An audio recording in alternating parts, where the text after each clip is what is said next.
Yo, what is going on? And welcome to another episode of the Urban Pitch Podcast, the beautiful game of life, part of the Believe Network. I'm Ramsey Abushala, editor of urbanpitch.com. And as always, we got the co-executive directors of Vibes in the building. Julio Monterosa, Bridget Flores. What's going on, yo?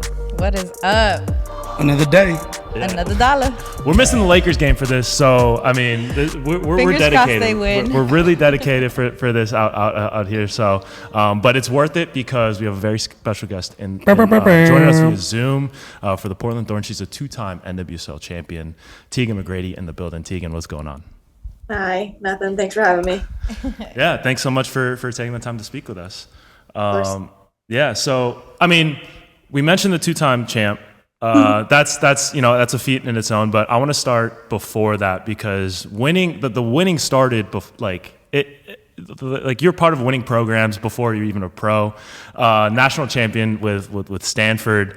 I'm going to read a few names here because that roster was stacked. You got Katarina Macario, Tiana Davidson, Andy Sullivan, Kiki Pickett, Alana Cook. That's just the tip of the iceberg. There's more on that roster. The next year, y'all reloaded with Sophia Smith and Naomi Girma. So. What was that like playing at Stanford at such a prestigious program with all that talent? How did that prepare you to go pro? It was honestly amazing. It was like a professional team within itself. I definitely attribute my years at Stanford to a big reason why I am the player that I am now in my pro career. Every day felt like a really hard training there. It was always going up against the best players. Constantly just demanding the most from each other. I remember, like my first year there, like Andy was just always on us, but for like the best reasons. She knew that we had it in us, and, my class in itself, always demanded the most out of each other. And I think that's all kind of like really helped today. And that was the case for every class that came in. We knew the legacy that Stanford holds, and we weren't going to be the ones to allow that to drop off. So it was just an amazing time there. I always look back on those teams and I'm like, wow, like you put any of those of us in a team in the NWSL and, we compete also for a championship. That 2017 team, if they're in the NWSL, what's the record? Are they making the playoffs? Like what like how do you think they would transfer? I mean, definitely like that team itself was really good, but I think it's like the players that we've all become today. Like maybe in that moment, that team, does well against some of the NWSL teams, but like the players that we've all turned into now, I would say have a really good shot at it. I mean, I played with like 5 of my Stanford teammates at Washington Spirit. So like it felt like we were coming back together as a team. So it was really cool in that sense to kind of see how each one of us have grown individually and in the environments that we've all been in since leaving Stanford. Especially having a stacked team like that, did it feel better was it easier to play the games opposed to practice, or were the games a little harder than that?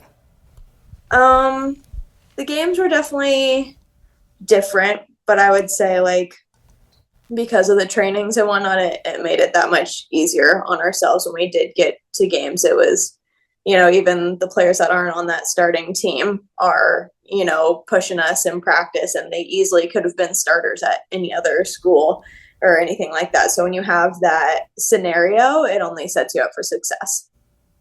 BetOnline.ag is your number one source for all your basketball info, stats, news, and scores. Get the latest odds and lines, including the latest player reports for this year's pro basketball playoffs. BetOnline is always your sports information headquarters this season, as we have you covered for all your sports wagering needs. Basketball, MLB, NHL, hockey, right to UFC and boxing. BetOnline is the fastest and easiest way to get your betting info, including live betting options and your favorite casino and card games you can play right from your home. Head to the website today or use your mobile device to get into the action. Be sure to use our promo code BELIEVE, that's BLEAV, to receive your 50% welcome bonus on your first deposit. BetOnline, where the game starts. Yeah, and growing up in the Bay Area, obviously Palo Alto, not too far away. What was that transition like, and what was it like, being able to stay close to home like that? Sorry, for what? To be able to stay close to home. Oh, it was amazing. I think, every podcast I've been on or I talk to, everyone pretty much knows by now I'm a big homebody. I love being near home. It was one of the reasons that I chose to stay close to home. It was really nice because, my parents were at every single home game that I ever had at Stanford, along with plenty of other family members who had season tickets. And, it allowed my parents to even travel to all of my Pac-12 games, all the games that we would go on away trips. And it felt like it wasn't just my life, but something that like my parents were living through too. And that was really, something that I always want to give them for everything that they've given me growing up. So it was really just so nice to play close to home through college, especially because, knowing going into the professional league, it's not necessarily the case anymore. Like me, you move all the way out to DC after living in San Jose basically your entire life with your family around, and you miss it. So it was really nice to have them and my family members, friends, anyone around in San Jose for as long as I did. Did you feel that impact when you went to Washington and you had to experience all of that, maybe not completely on your own, but it was just at a different level? Did you feel that impact? Yeah, it was really hard leaving.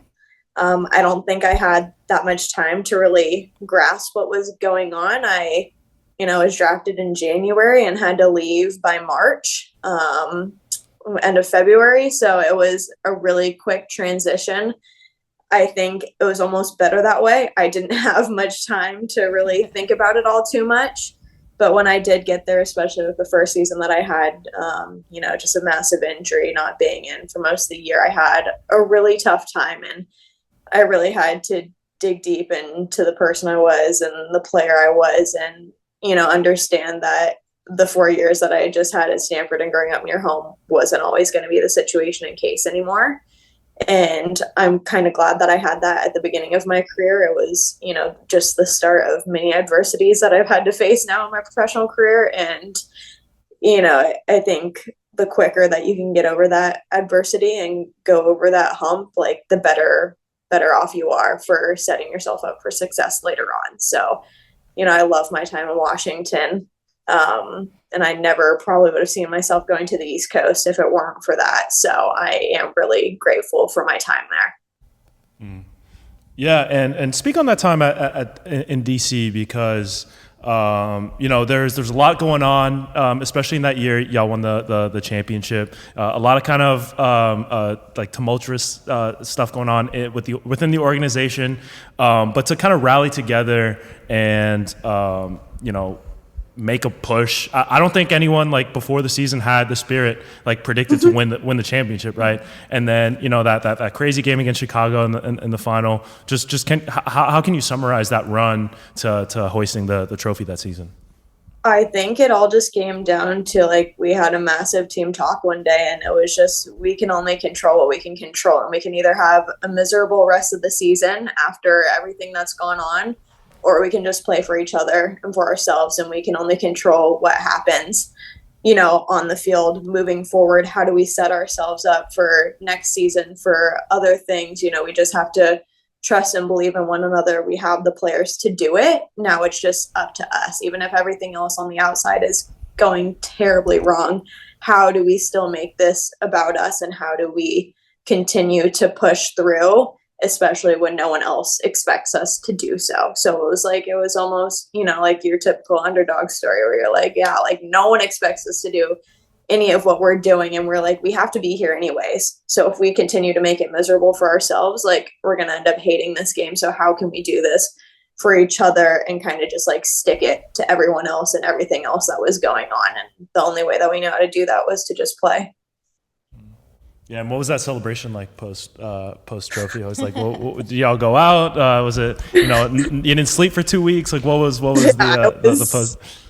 It was, yeah. I'll just say it was wild for sure. I can tell you. What was the team's drink of choice? Yeah, it was one of those where like, you celebrate other championships before, national championship, whatever, but it doesn't compare to when you finally get into like the big leagues and you're like, this is what teams work for years. Like you have some of the best players in the world that will never win a championship. And I think that's like where you have to just think about it and put yourself into perspective, like everything that we went through in the first place. And then to win, it was like, now we have the right to go and do what we want to for, as long as we want to until next season. Yeah. Yeah, and then so you go from Washington to San Diego, have a really promising start to that season. You're playing a lot, you're contributing, the team is doing well, and then you get traded midway through the season to Portland. What was that experience like, and how did you find out that you were getting traded?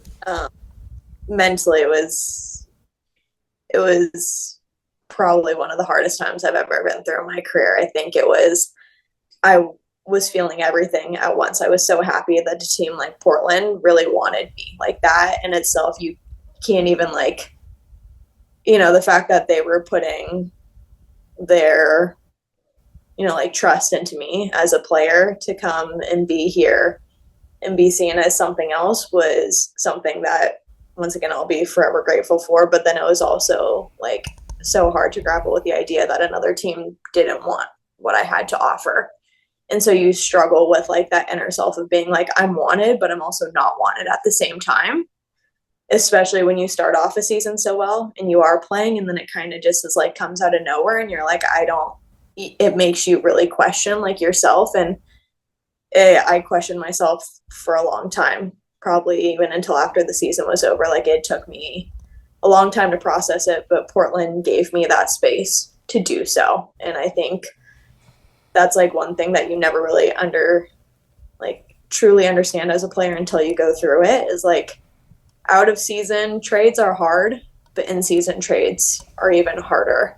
Mm-hmm. And I, talk with so many people, and there are so many times that I'd feel guilty for feeling the way that I did, that I was there's a club here that is so happy to have me. Why am I not that happy? Mm-hmm. And I talked to people about it, and it was really nice that Portland was, once again, all my teammates and everything saying you have a right to feel that way. And I think that's one thing that I've, learned to talk about, is not being shy about knowing that I struggled mentally after that.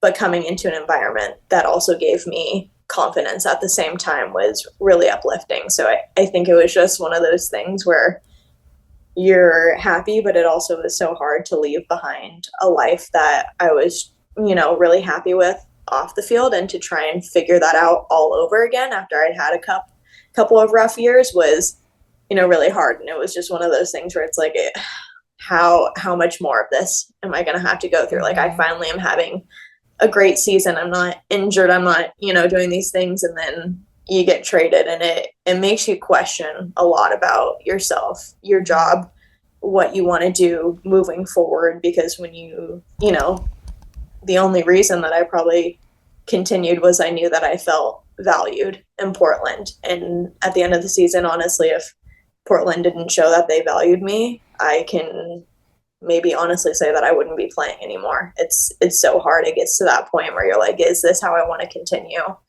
to live life? I've given up so much and I sacrificed so much for this job, but how much am I really willing to do that for? So I'm really happy that I made the decision, obviously, to keep playing, to keep doing, but I think that's something that I'm way more open with now, because I realize that if you constantly keep those things bottled up, it's going to overflow one day, and it really might push you to your breaking point. So, I'm super open about all of my trades, everything that's, gone down, and I'm super happy with the spot I'm at now. But yeah, I'm not going to lie, it was really tough in that moment.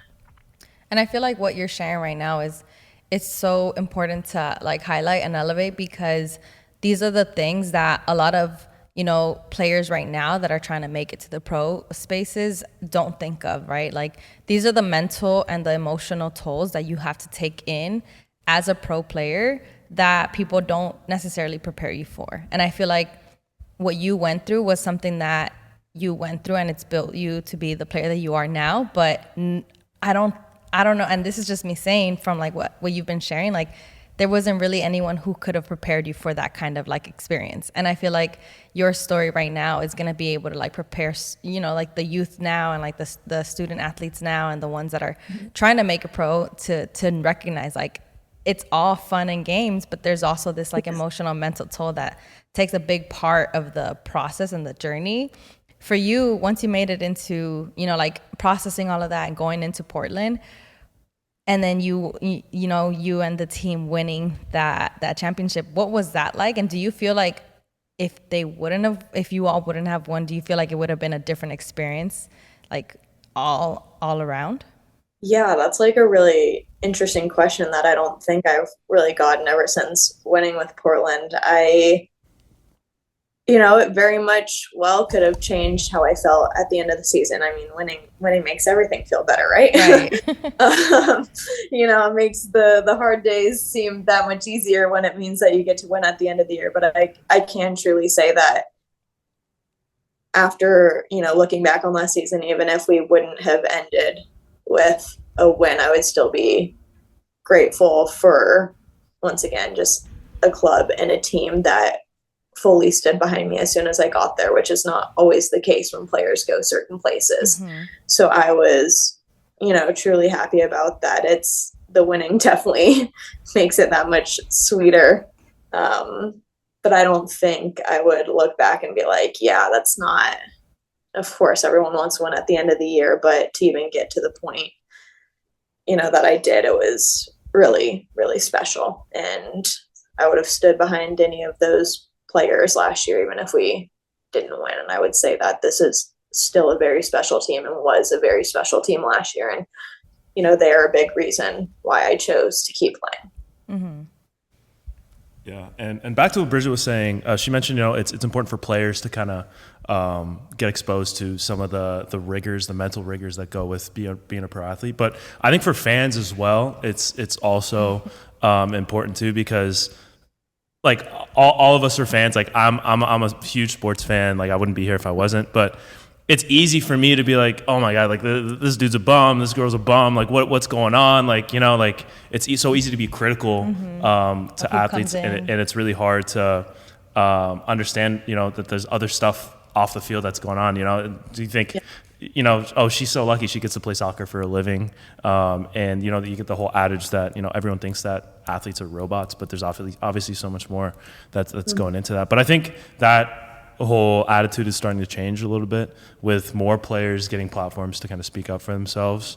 But was there any like kind of help that you received or advice from other players who might have gone through similar situations? I know that you said, some of your teammates were kind of validating that you were okay. It was okay to feel how you were feeling, but like, yeah.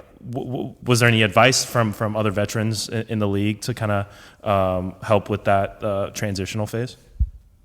Yeah, I guess like the best advice that I received from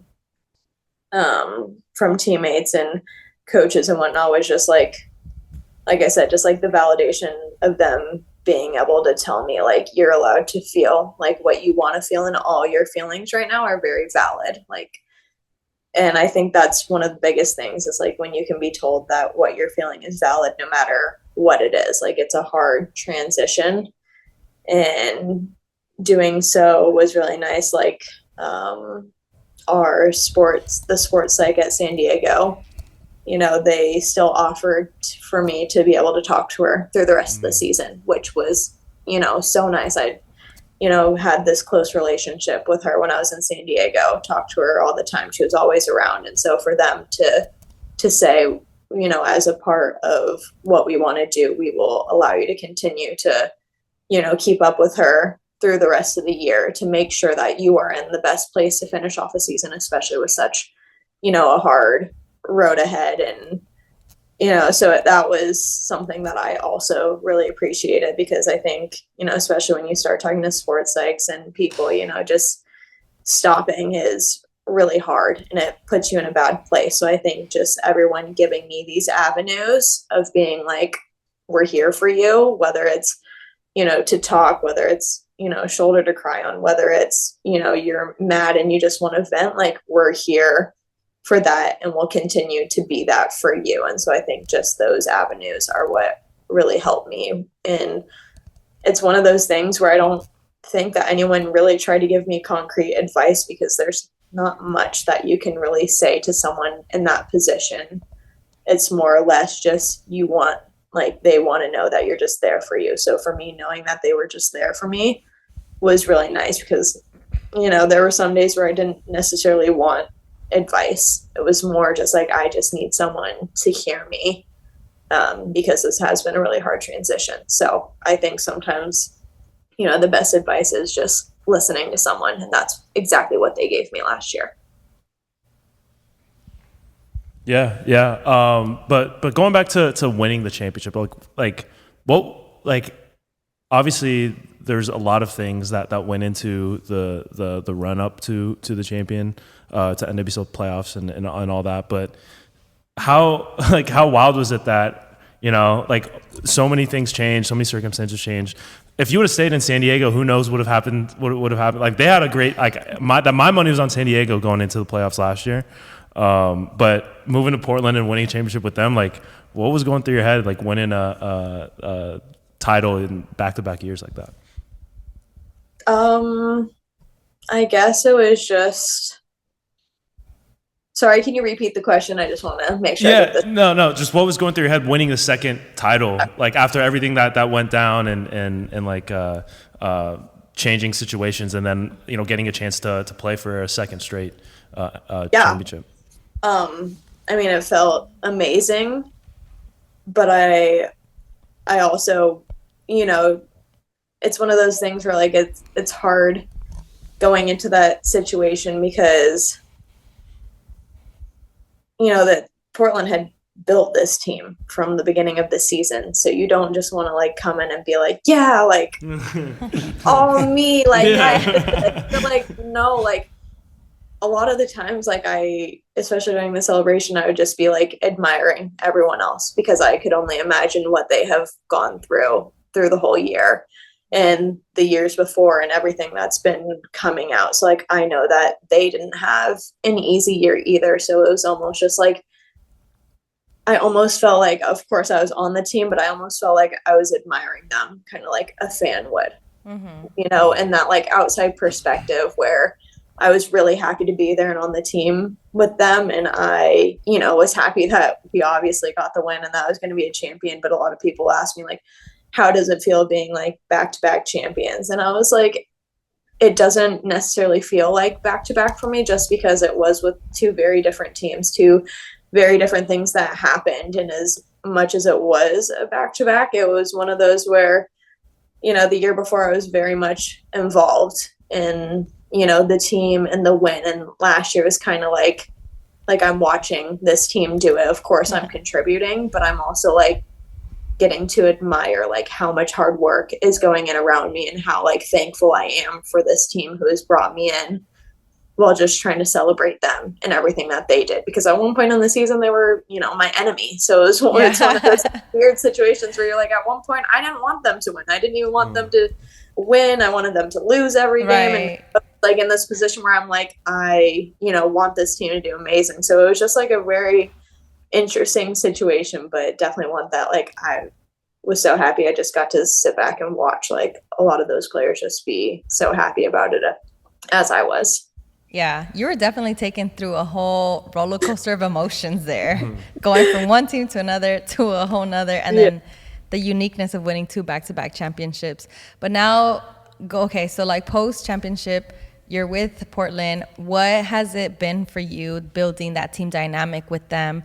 What brings you all together? What have you enjoyed about building that relationship, being able to start it from the very beginning, preseason with the team? Yeah, I just feel not I didn't have one last year, but I just feel I have a place on the team now. I feel I'm not missing everything. Right. I missed a preseason with them last year, going through preseason and going through, all these moments with them of building your core values of the team and building, just this team bonding situation. It's not every team goes through it every year. So to be able to be a part of it this year it helps me just understand people so much more. Where last year I just feel like I was trying to like catch up with people and like understand who they were. But now I get like that full picture and that full idea, and I get to see them as like, you know, they're themselves, not just on the field, but off the field. Where like last year I felt like I was just like trying to stay afloat and like trying to get to know people. But like, you know, once you get into season, you're like, once you're in the swing of things, like it's hard to just catch up with people outside. Like people are tired, people want their time and space. So being in a preseason with team is like super important and makes you feel all much that more part of the team when you are there. So I think doing that this year with them was something that I really loved. It was getting to know, even though I knew them at the end of last year, like it was getting to know all of my teammates on a different level than I was allowed to last year. So, yeah, I think we've been doing great with it. You know, just always, you know, a rocky start to just the organization and whatnot. And I think we've been trying to find our way through that. And we've hit kind of a rocky area right now with just playing wise and everything. So it's like getting in and out of these ups and downs is something that I didn't necessarily really see last year. So you know, it's been really nice to actually be able to understand it and understand people and understand situations that much more than kind of just being like, oh, I'm a little confused, like where I was. Yeah. But how is it like, all right, so most people say it's difficult to go back to back for the simple reason that once you get in that high, starting from the season, going back to aiming for that championship, how hard is it going back to back, figuring out how to get a second championship, and how mentally draining is it?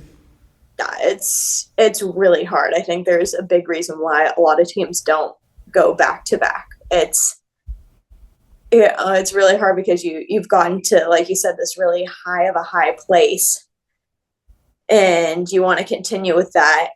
And I think you obviously can't stay at that high of a high place all the time. And so it's like, how do you start a new season coming off that high and know that you're going to hit your lows, and how do we get out of that now? Because teams change every year. We're a fortunate team to be almost completely the same as last year, which doesn't happen a lot of the times.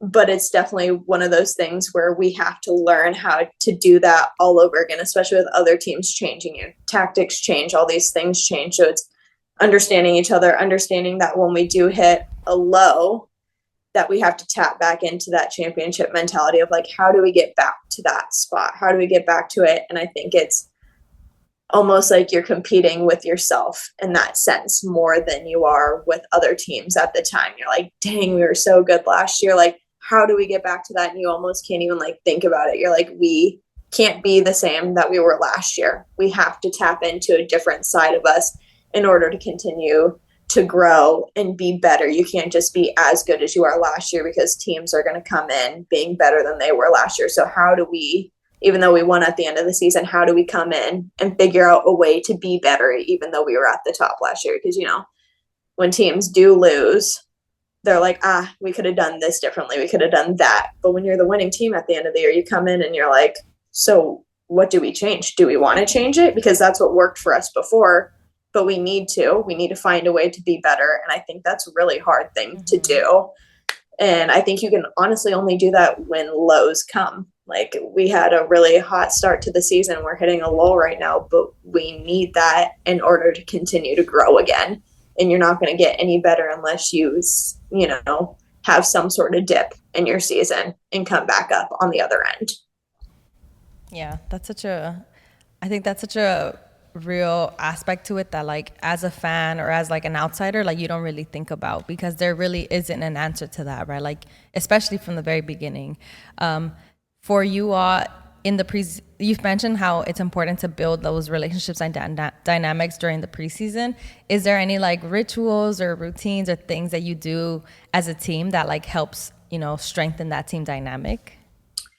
I think every team is a little bit different. I actually think, you know, our team, we went to Bend, we had different like team exercises that we do, all these things. But I actually think one of our greatest strengths is the fact that we all are, or not all of us, but we have very experienced and established players on the team. So sometimes like the best team bonding, this is going to sound really weird. Sometimes the best team bonding is just taking a break from one another.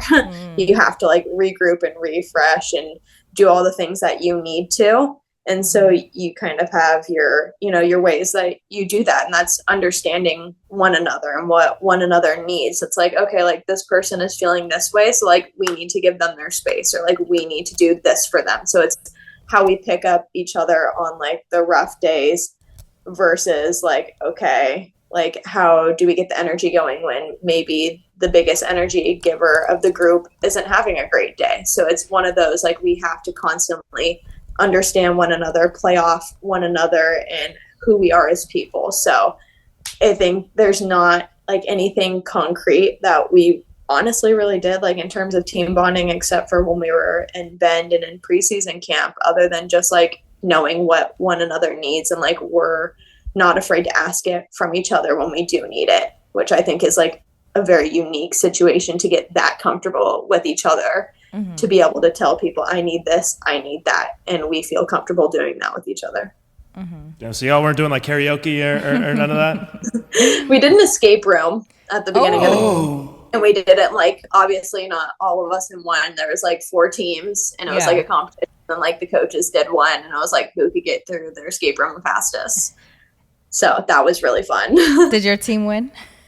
My team came in second. Okay. But we were close. It was a little bit harder just because like each room, because there's only so many rooms at a place, you could only like, so some people got like a way harder room than like another team or something. But no, it was really fun. It was a fun day. So everyone was really happy about that. There was a day where we got a day off during, you know, camp. And so a couple of us went to a coffee shop and read books at like a bookshop there, but we got to go into like downtown Bend, and some people went to a candy store with each other. And so it just was one of those things where it was like one day off, you get to decide what you want to do. And then like there was another day that was that. And then of course we'd have, you know, meetings and different things like values that we were trying to put together. But overall that was, you know, the escape room was our fun time. Yeah, you can't ever go wrong with an escape room.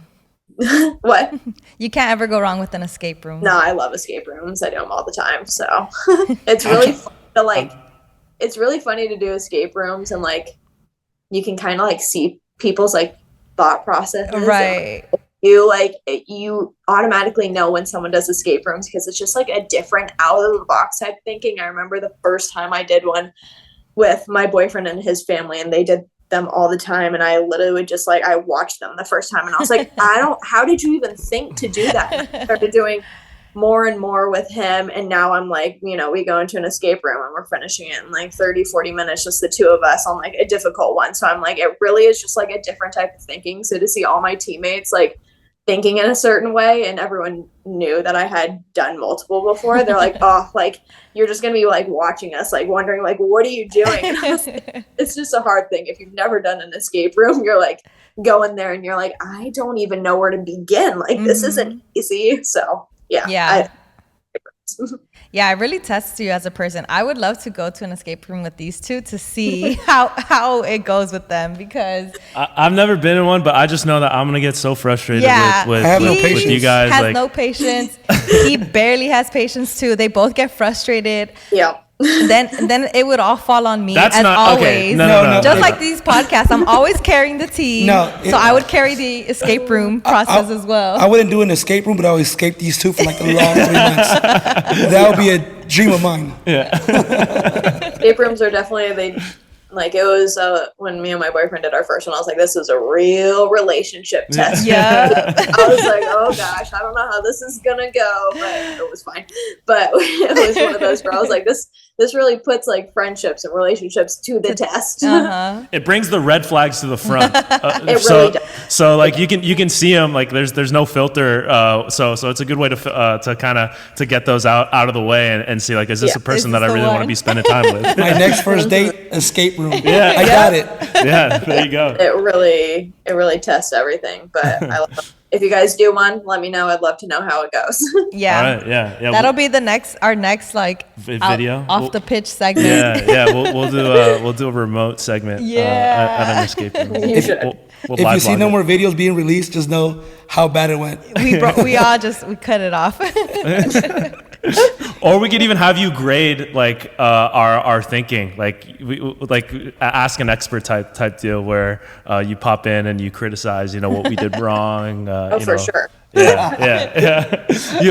Well, so that way the next time it'll be like game tape. So we'll be diagnosing, what we got to do better next time.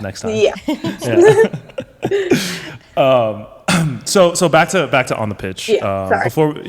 No. So we're gonna get back off because a lot of what we do is we cover the off pitch stuff. But I wanted to talk about some of the young players that are coming up in across the NWSL. You obviously play with one in Olivia Moultrie, who kind of spearheaded that charge. But now, across the league, you're seeing Alyssa Thompson with Angel City, Melanie Barcenas, who just made her debut with San Diego. Even someone like Trinity Rodman, who I think I saw somewhere that she was up for like the Budweiser Player of the Week, but she was too young. They had to take her off it because she was too young, like to be the Budweiser. So what is your take on all the kind of young talent that's popping up across the league? Yeah, I think it's great. I think if the young talent can handle the NWSL, then I don't see why not. Like it makes sense to me. I think that's a way that we can grow this game in this country, and it makes it that much more exciting to know that there's 15-year-olds playing with us on the field. It's really funny. So Mel B, is what we called her, was actually training with us last year in San Diego when I was still there, and just hear her days and hear about school or That's hear hilarious. about her to hear about her lifestyle was just it just brought you back. You're like, wow, I'm getting so many flashbacks right now.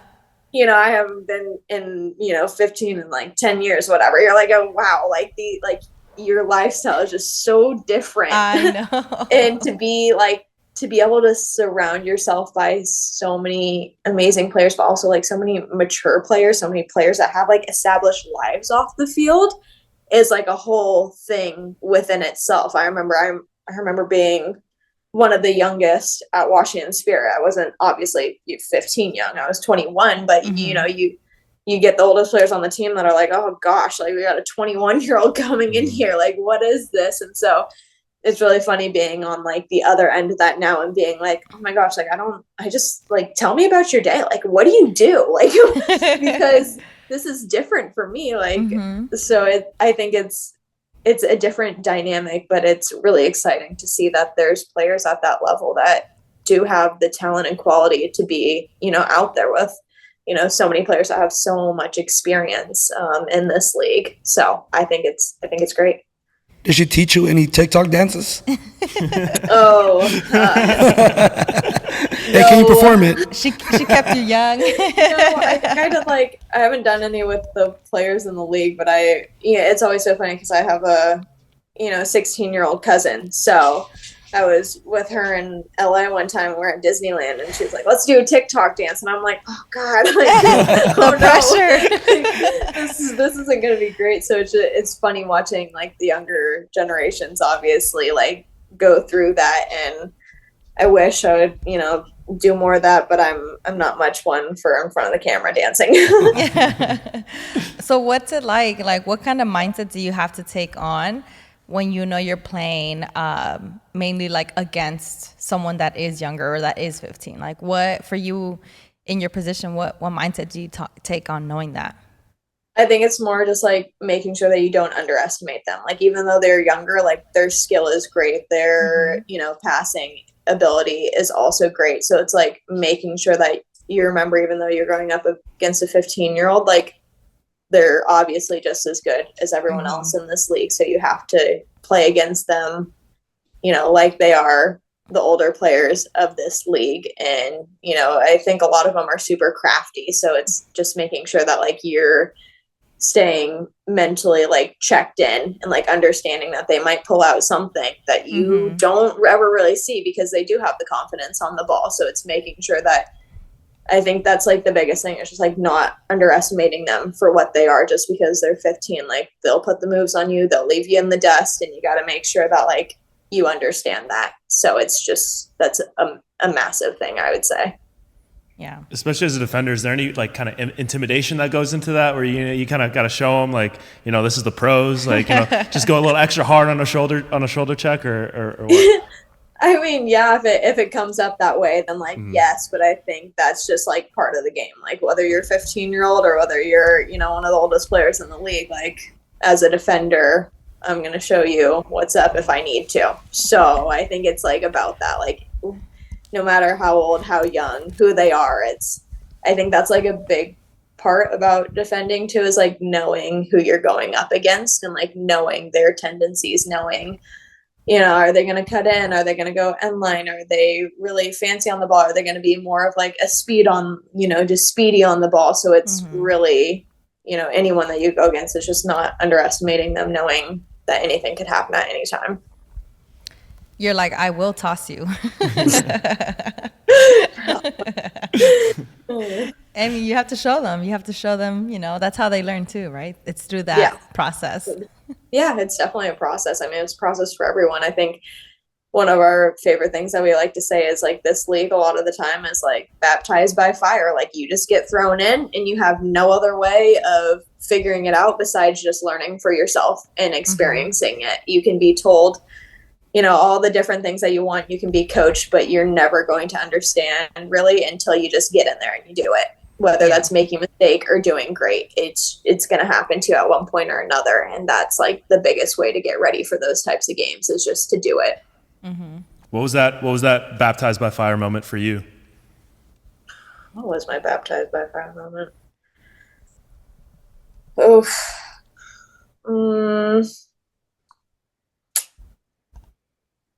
I feel like that's like an every season type thing. It's like, like I've taken off a couple months and like it's time to play against like the top forwards in the world. And okay, yeah, like I mean last year in one of the first games in the Challenge Cup when I was still in San Diego, and they still play this replay at the stadium in Portland. Weaver just absolutely cuts me up and sauces me, and they still show it as a highlight. And I'm like, I know this for you guys now. Like, that's do you not realize I am the one in that San Diego jersey? Like, can we stop? And I'm like, and every time it comes up, Weaver just looks at me and I'm like, damn, you really did me dirty there. And I'm like, that was like a big moment for me where I was like, dang, I better get it together, or else like this spot is not going to be mine pretty soon. So I think it kind of happens every year. But yeah, they always you got to talk to somebody in the media department. I have. I'm like, dang, guys, like this was like, you don't have any more clips from this year that you can just trade that one out with. Like, we run straight past me.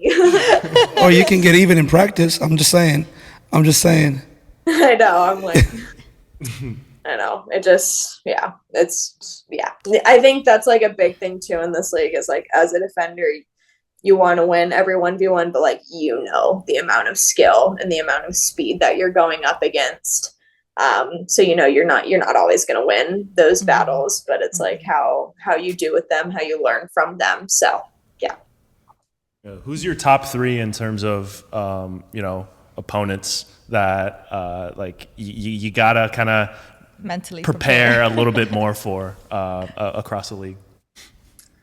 Oof. Like specifically that I go up against? Yeah, or that you have in the past, or just when you see somebody coming up on the schedule, like someone that you have to be extra prepared for. I think I mean, there's so many good players, but I mean, before there was always like, if Lynn was coming, like back when she was at North Carolina, like going up against her, our coach would be like, just watch for the long touch. And like, she's going to just run past you. And you're like, okay, how am I supposed to get ready for this? Because he's probably just, like you said, just going to run straight past me. So that's like always the speedy players. Cause you're like, not much you can do. You can take them out, or you can really hope that your positioning is great, or they have a bad touch that you can get on the end of.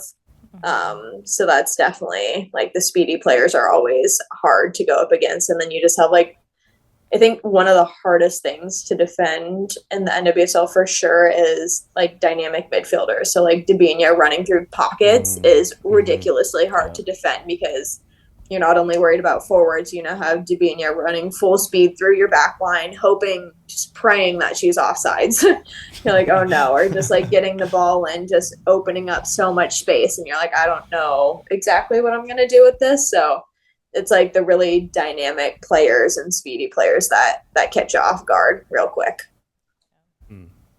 Yeah. Is there anything y'all wanted to get into before we take things off the pitch a little bit?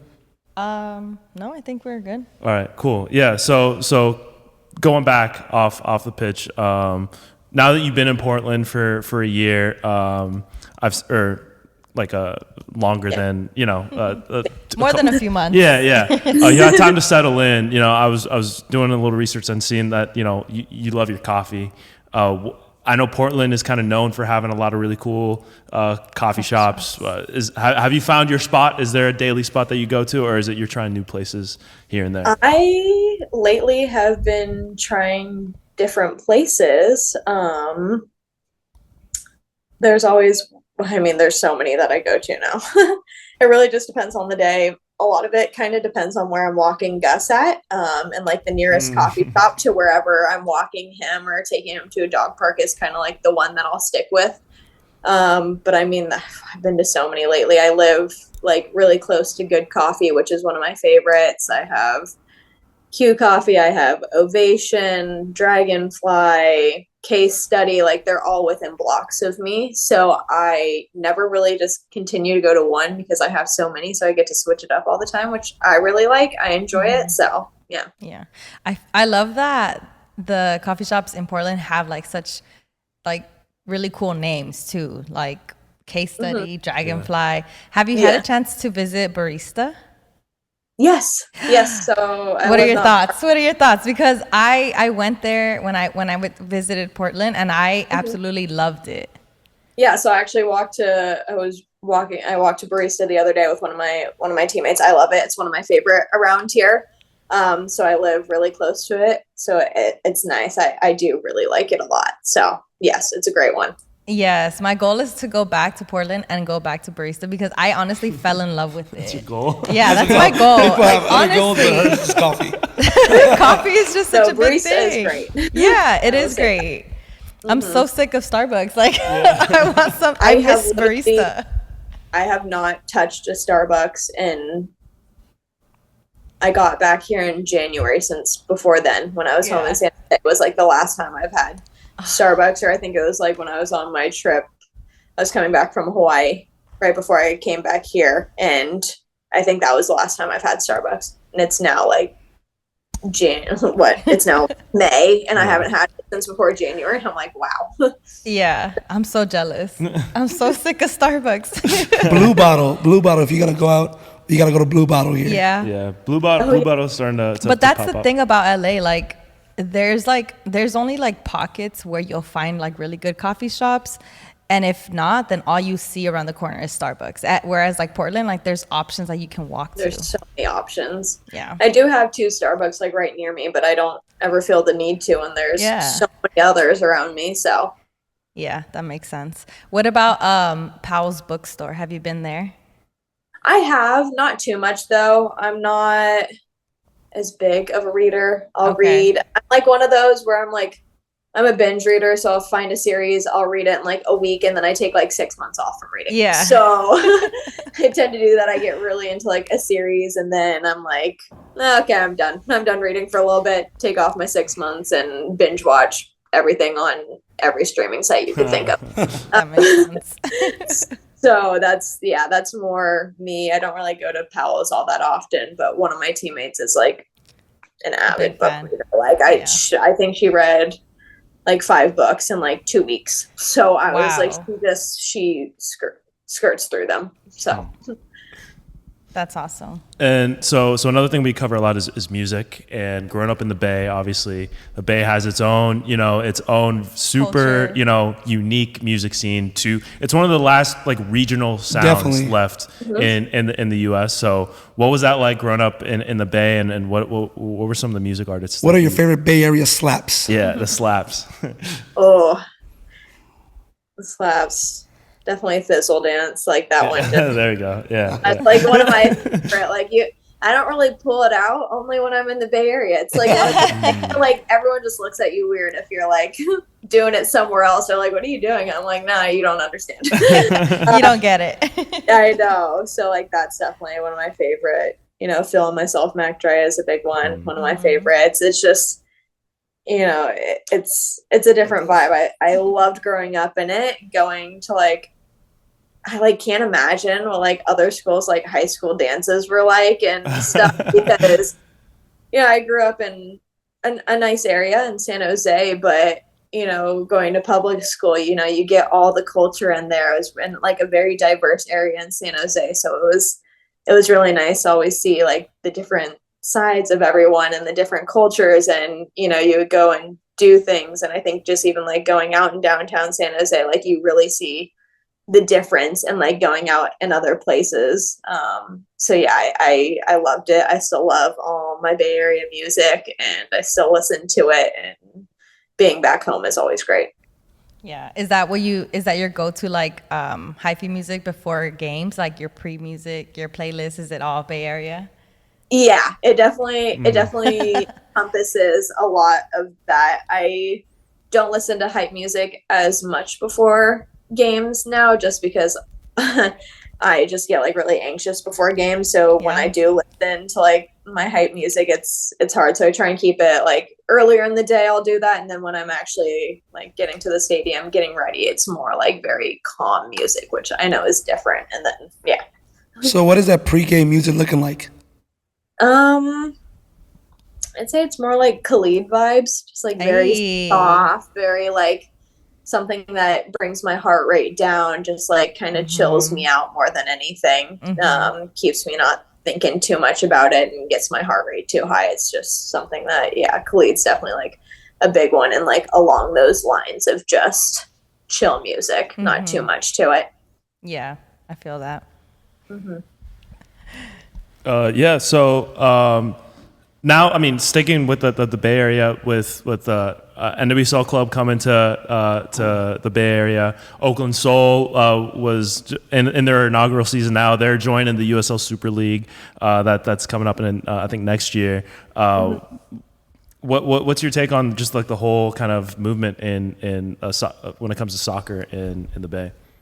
I'm so excited for the Bay Area to get a team. I think it needs a team. I grew up in the time frame of, the San Jose Cyber back in the WUSA league. So like that's like what I obviously was super young for that, but that's what I remember for professional soccer when I was super young. And that was actually one of the main reasons why I told myself that I wanted to play professional soccer. I was so young, but I was like enamored with the fact that you could play professionally.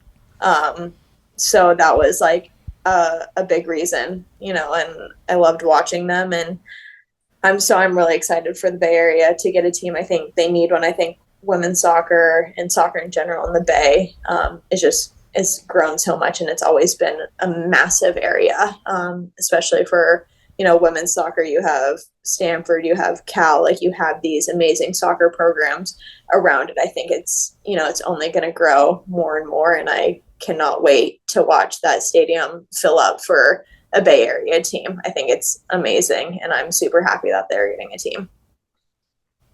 Yeah. Would you like to potentially have the opportunity to be in that Bay Area team? Yeah, at some point in my career. She's just getting settled into Portland. Like, come on. Like, hey, you never know. Like, I'm very happy. I'm happy in Portland, and I love it here. But at some point in my career, I would love to be in front of my home crowd at some point. I feel like it's a dream of most players, especially when they get a team. It's, just even go back there for, a couple of games to play in front of them will be amazing. So I'm very excited that they have a team. Yeah. Yeah.